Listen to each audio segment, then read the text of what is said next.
Sevgili balıklar ve yükselen burcu balık olanlar, 2026'da sizin için şans nerede?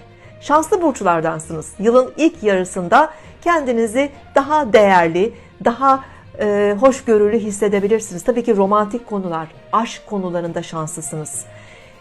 Seviliyor, seviyorsunuz. Çocuklarla da ilgili önemli kısmetleriniz var. Yılın ikinci yarısında İş ve mesleki konularda gelişim fırsatlarıyla da karşılaşabilirsiniz. Günlük yaşamdaki konforunuz, rahatınız da artmaya başlıyor. 2026 size neler getirecek? Doğum haritanızı okumayı siz de öğrenebilir, bunun cevabını kendiniz bulabilirsiniz. Bunun için size özel temel seviye astroloji eğitimi hazırladım. Üstelik doğum haritanızı çıkarıyorum, size gönderiyorum. Siz de hemen doğum haritanıza özel hazırladığınız bu eğitime katılmak için videonun altındaki linki tıklayıp ilk dersimize girebilirsiniz.